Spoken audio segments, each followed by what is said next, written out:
Bella, di sini terdapat beberapa bahan untuk uji karbohidrat. Yang pertama kita memiliki kentang, kedua biskuit, ketiga putih telur, yang keempat ada tahu, yang kelima ada margarin, yang keenam ada tepung terigu, ada nasi, apel, pisang, dan gula pasir. Dan inilah bentuknya sebelum ditetesi oleh betadin. Selanjutnya kita tetesi satu persatu bahan tersebut dengan kalium iodida, yaitu betadin. Yang pertama kita akan mentetesi kentang 2 atau 3 tetes ya. Nah, selanjutnya ada biskuit, kita tetesi. Dan selanjutnya ada putih telur, kita tetesi 2 sampai 3 tetes. Selanjutnya ada tahu. Selanjutnya margarin, tepung terigu, nasi, apel, pisang, dan yang terakhir adalah gula pasir. Nah, inilah bentuk ketika kita tetesi kalium iodida atau betadin. Nah, kita akan menunggunya selama 5-10 menit dan kita akan perhatikan apakah bahan-bahan makanan tersebut berubah warna atau tidak. Baik, setelah ditetesi oleh kalium iodida, beberapa makanan ini mengalami perubahan warna. Yang pertama kentang. Nah, bisa kita lihat yang awalnya warna kuning sekarang sudah berubah ke coklat, ke kuning-kuningan. Nah, selanjutnya ini telur. Nah, telur ini tidak mengalami perubahan, tetap seperti semula. Apel hanya menyerap cairan betadin tadi atau kalium iodida. Sementara kalau kita lihat biskuit, nah ini perubahannya sangat kentara sekali. Warnanya biru kehitam-hitaman, jadi lebih gelap yang terkena tetesan kalium iodida. Selanjutnya tepung terigu juga hampir sama, malah hitamnya lebih lagi daripada biskuit tadi. Begitu juga dengan nasi, nah hitam ke biru-biruan. Selanjutnya pisangnya juga mengalami perubahan biru kehitam-hitaman. Margarin juga sama mengalami perubahan biru atau kehitam-hitaman. Sementara ini gula pasir mengalami perubahan menjadi warnanya lebih arahnya jingga atau kemerah-merahan.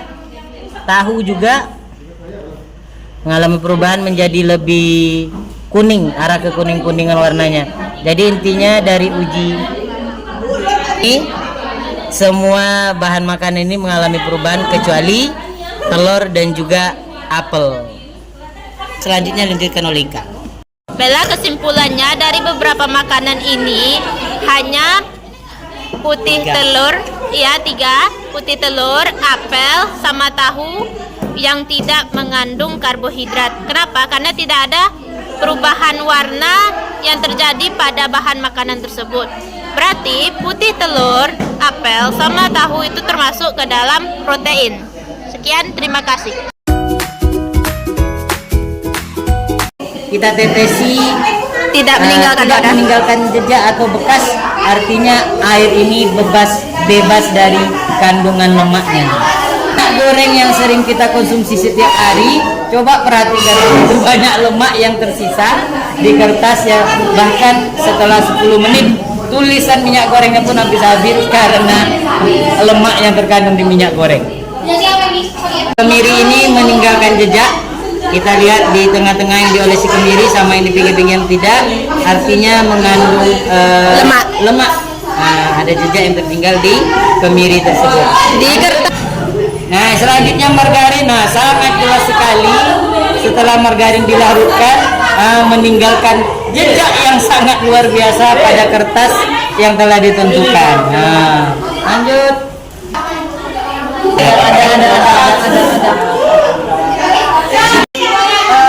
Seledri, dimana setelah digosok-gosok kertas tersebut seledri pada kertas tersebut Tidak meninggalkan noda ataupun bekas pada kertas tersebut. Artinya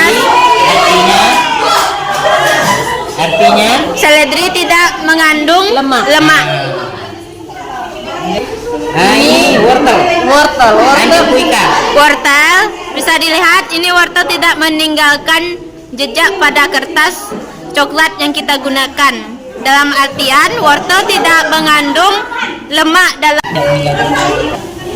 Nah, inilah hasil dari kertas yang dioleskan jagung.